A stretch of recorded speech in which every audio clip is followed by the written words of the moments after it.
Bluecast.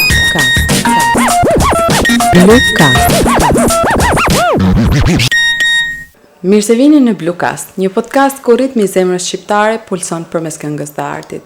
Unë jam Fier Alba dhe së bashku do të udhëtojmë në thesaret e muzikës, thesaret e artit dhe thesaret e Shqipërisë. Ky podcast do të përmbajë copsa realiteti, ku ngjyrat flasin, format marrin jetë dhe emocionet shprehen pa fjalë. Do të jetë një homazh për tingujt që na kanë rritur dhe vargjet që kanë sjellë histori. Sot është takimi ynë i parë dhe për ne ishte e rëndësishme që të kishim një zë që ka qenë pjesë e udhëson që në hapat tonë të parë.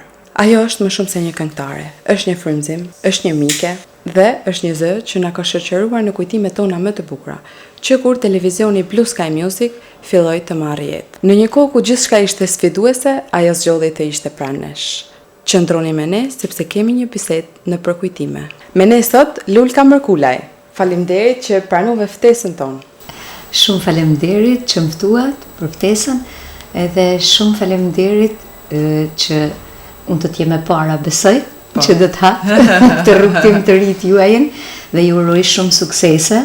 Ashtu si që e keni hap me mua dhe në televizionin e parë. Shpresoj të kesh shkallën e marë edhe besoj që po. Në këtë rrugtim të ri. Para se të fillojmë intervistën, doja të pyesja. Në ato momentet e para që ishe me ne, kishte ndonjë moment ku them me vete, këta nuk dinë se çfarë po bëjnë? Fillimet kanë qenë shumë bukura dhe i majmen shumë mirë. Ishte diçka risi për vendin tonë, për qytetin më tepër, sepse kishte shumë pak televizione private. Edhe ishte edhe një privilegj që të merreshe pjesë, të ishe pjesëtare e një televizioni dhe jo pak, por çdo ditë transmetonte televizioni, transmetonte po të them gjysoret, Lulkën dhe u bë Lulka si e shtëpis në çdo shtëpi. Të paktën në çdo qytet apo fshat ku televizioni në atë kohë ishte TV Brahusha, duket. Ishte i pranishëm.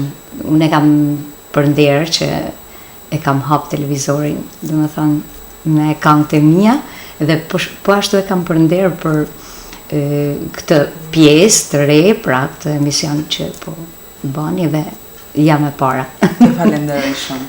Ka ndonjë pasken që të ka ngel në mendje në ato vitet e para, sepse televizioni Blue Sky ka plot 20 vite që është në treg. Si çdo fillim është i vështirë, vjen pastaj duke mësu njeriu. Ne kemi mësu për një tjetrit, pra unë bashkë me vllain, Zaimen, Skënderi që kemi qenë të partë këngëtar, që kena punu videoklipet e asaj kohe. Kuptohet teknologjia ka ardhur duke u zhvillu, kamerat nuk ishin siç janë sot dhe skena nuk ishte një diçka improvizume. E kujtoj si sot në një shtëpi që keni pas babajët, keni pas diku andaj nga mesi i Shkodrës, dhe një shtëpi e vogël, një dhomë e vogël ku as kamerat nuk mushin me krijuat hapësiren, mbrapa ishte muri thjesht dhe nuk mushin me lviz asandaj askëndajna sepse krijohej hija. Ishte pak domethënë fillimet pak ishin të vështira, po ashtu edhe për sa i përket videoklipeve, ku ti bëjmë, si ti bëjmë, vetë na tu bë regjin, vetë tu bë skenarin, vetë tu të zgjell vendet, domethënë me bashkëpunim gjithmonë. Ata bëjmë kështu, ta bëjmë ashtu. Dhe besoj ka dalë shumë bukur, sepse kur është kënga e bukur, videoklipi kuptohet që e ndihmon shumë këngën, por më e rëndësishmja gjithmonë është mbetet kënga dhe këngët me çka ka pëlqyer dhe publiku, besoj që kanë qenë bukura. Si jeni ndjer me këtë bashkëpunim? Jam një shumë mirë. Dhe a pendoheni që asnjëherë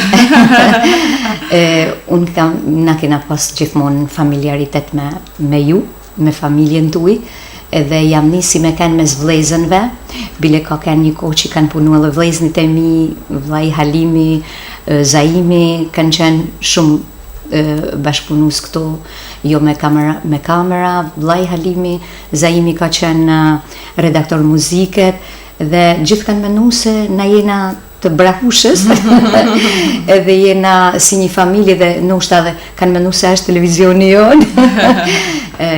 e kam një vedin të aman gjithmonë si në shpinë teme.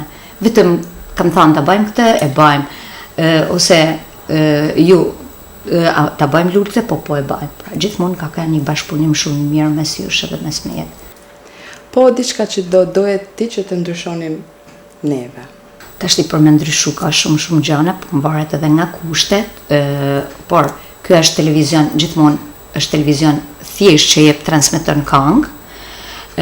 Ndoshta dikush mund thojnë jo, po pse nxorrën këtë, pse nxorrën atë, por pse jo, të gjithë e kanë të drejtën për të kënduar, të gjithë e kanë të drejtën për me dalë në një televizion, duhet jemi të gjithë të barabartë. Kuptohet, din me teknologjinë që ka sot, ndoshta edhe një që nuk ka shumë prirje për muzikën, por është dëshira dhe pse jo. Atëherë televizioni Blue Sky është si një, si të thush, përveç se një ekran, po edhe një shkollë, ku të gjithë ne i japim atë më të mirën tonë, të mundshme. Mund të na flasësh pak për karrierën tënde artistike? Karriera artistike ka nisë qysh në fëmijëni, në bankat e shkollës, në atë kohë shkollat të vjeçare, mësuesja e muzikës e vuni re Suzana Mushani, e përshëndes nëse po më një gjën, më ka dashur shumë. Duke pa talentin tim, më aktivizoj me aktivitetet e shkollës, pastaj më aktivizoj në festivalin në atë kohë, festivalin lokal të Shkodrës, dhe më vonë u bana pjesë e festivaleve kombëtare, bile deri në shkollë mesme, nga që isha me trup të vogël, nuk e dishin se ama që e vogël dhe... Pastaj në shkollë të lartë po ashtu, me grupet artistike të shkollës, më pas, mbasi mbarova shkollën e lartë, vazhdova me grupin artistik, grupin nga Tuzi, nga Malizi, me cilin kam pas një bashkëpunim shumë të madh. Nga viti në 1996 kena pas bashkëpunim dhe deri para 3-4 viteve, maksimumi.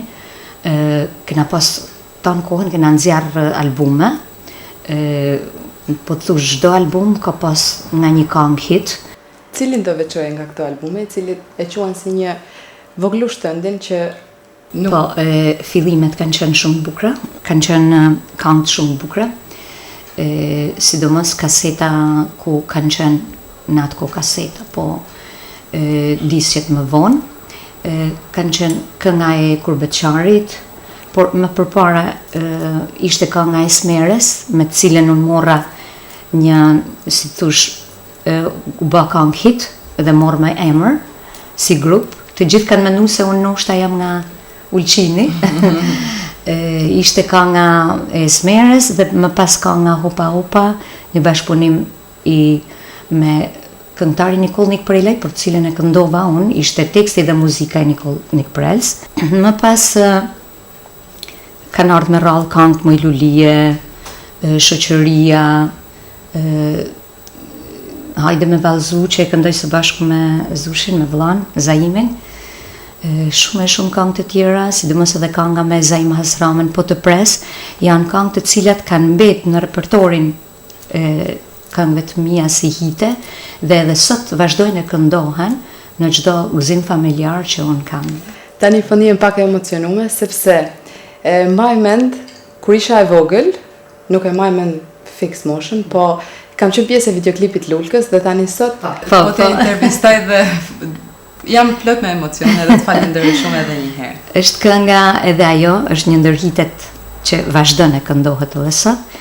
Dora gaboj, më falë dashuri për ne është dhënë e di dhe ti ishe fëmia i çiftit. Vetëm një strofë të asaj këngë që ta... Po, atë refrenin. Më falo dashuri, për ne është vonë e di, veç deshta dhe njëherë, zanin me tani. Ishe bebi ati qiftit dhe doshe që mi pajtu mamin e babin, kur u bashin pak gjeloza, jo gjelozia mamit. Jena mundu gjithmonë që videoklipet mi ba në bazë të tekstit, me sjellë dhe mesazhe. Në videoklipet e mia kam pas nxënëset e mia dhe ato përpaskinat kanë shumë bukra, ato emocionet e vajzave, zysh këtu, ta bëjmë të faleminderit zysh kështu. Cilën nga përpaskinat do veçoje ti si më të veçanten ose që të ka mendje? Në fakt kanë qenë disa gjëra që pak a shumë na kanë prish, pak punë, sepse akoma nuk ishte, kishin akoma paragjykime familjar të atyre që delshin, ishte shumë e vështirë me gjetë vajza për me dalë në televizion, ose aktore për me lujt, dhe bile një moment kujtoj nga kënga Shoqëria, që këndonim bashkë me vllain, me Zaimen, ishte momenti kur ne mbaruam me videoklipin, e nxorëm me videoklipin, kënga filloi të bëhej hit, dhe na u desh ta rikthenim, ta hiqnim edhe një herë, ta ripunonim, pasi kishte dalë një vajzë duke zbrit nga shkallët tek shkolla muzikës, thjesht duke zbrit nga shkallët, nuk kishin dëshirë. Familja apo i fejumi nuk e kujtoj këtë moment, por me të vërtet na u desh me heq dhe me zëvendësuar pjesë me diçka tjetër. Ju jeni një këngëtare që këndoni live. Sa ka ndikuar kjo në karrierën tuaj? Dhe ju jeni partizane e këngës live. Muzika live është shumë e bukur, krijon një emocion dhe një atmosferë shumë bukur, dhe unë gjithmonë në përdas më kam kënu live, sepse në atë kohë nuk kishte siç ka sot DJ, edhe gjithmonë edhe në për koncerte kam preferu të kënoj live, edhe faktikisht nuk di as me kënu me CD, ngatërrohem, nuk jam shumë e përqendrume, masi ajo pjesa e këndimit live ka dhe improvizimin, pra ti afrohesh një publiku, të këndon me to, improvizon në një moment një diçka, një situatë pak gazmore, pra kurse kur je me CD je strikte, do të këndosh fix për atë këngë që ti vazhdon disko. Por sot janë bë pak këto DJ, ta din, është bë pak si normale ajo puna e ndale pak DJ, ndale pak CD se du me fol diçka. Kurse në atë kohë ka kanë si tabu. Dihet tashmë që ju edukoni brezat e rinj.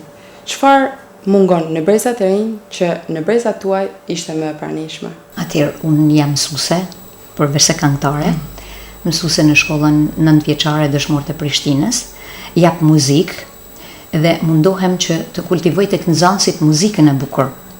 Nëse në atë kohë, në kohën time, kur kam qenë fëmijë dhe në brezin tonë, si thush, muzika ka qenë e pastër, muzikë e pastër shqiptare, kemi një gjuhë, me aq sa kena pas mundësi, pak tinzesh, qoftë muzikën nga Malizit, nga fqinjet tonë, qoftë greqisht apo italisht, nga pra to që na rrethoshin. Unë jam eduku, familja jam ka eduku me muzikën e pastër qytetare. Kam pëlqyer gjithmonë këngë të shkodrane, kuptohet, popullore shkodrane, qytetare shkodrane, kam pëlqyer shumë edhe i kam këndu shumë me dashuri dhe me shumë pasion këngë të Shqipërisë mesme, këngë qytetare të Shqipërisë mesme, në atë kohë Fitnet e Rexha, Hafsa Zyberi, e shumë këngëtarë të tjerë, përveç këngëtarëve shkodran. Unë sot mundohem të fus tek fëmijët, të edukoj tek fëmijët muzikën e pastër qytetare, muzikën e bukur, qoftë Shqipërisë, qoftë muzikën tonë, qoftë edhe muzikën e huaj, por tek ky brez mungon pak ajo dëshira për të bukurën. Nuk din ndoshta, duhet me orientu drejt bukurës. Ne sot një gjojmë shumë antivlera në për media, bahen hit këngëtar që nuk kanë shumë vlerë, por kuptohet se përderisa njerëzit i dëgjojnë, i kanë dëshirë, prap them, duhet bëjmë më tepër për kulturën e pastër shqiptare, edhe për muzikën e bukur në përgjithësi, do të thënë jo vetëm tonën, por edhe në përgjithësi muzikën botnore. Duhet i veçojmë pak fëmijët. Sa e vështirë është kjo? E vështirë është sepse sot pak fëmijët janë të prirur mos me të një gjuhë shumë. Pëlqejnë atë që dojnë ata vetë, nuk i pëlqejnë shumë këshillat, dhe sot fëmijët nuk lexojnë shumë. Ma tepër rrinë për rrjetet sociale duke prirë jo nga ajo që duhet mu një gjuhë ose që duhet mu lexu, por mati për në komunikime ose në lojna që nuk kanë në një rëndësi. Pra, nuk e shfrytëzojnë kohën si që kemi shfrytëzu ne. Brezi unë ka shfrytëzu shumë kohën, unë kam punu këngë të ndryshme, sa po ka dalë një këngë e bukur e re, kam veçu këngë të bukura nga këngë që nuk më kanë pëlqyer, edhe shpeshherë kur mi kanë kërku kam thënë nuk e di, sepse nuk më ka pëlqyer as me mësu. Por ky brez ndoshta duhet se s'ban me u orientu drejt të bukurës, me lexu një libër të bukur që nuk bëhet fjalë sot për sot, nuk shohin një film. Kur ju them për aktor të ndryshëm, a keni pa, a shihni filma? Jo zysh. Pra nuk e di pse atë u rrit në përgjithësi një brez që krejt pak janë drejt kulturës bukur, drejt artit bukur.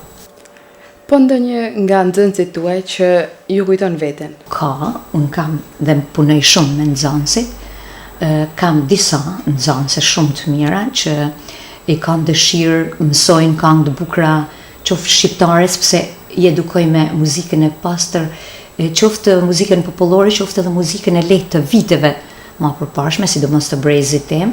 Kam disa këngëtare shumë të mira, të cilat e kënojnë bukur edhe muzikën shqiptare, por edhe muzikën e huaj.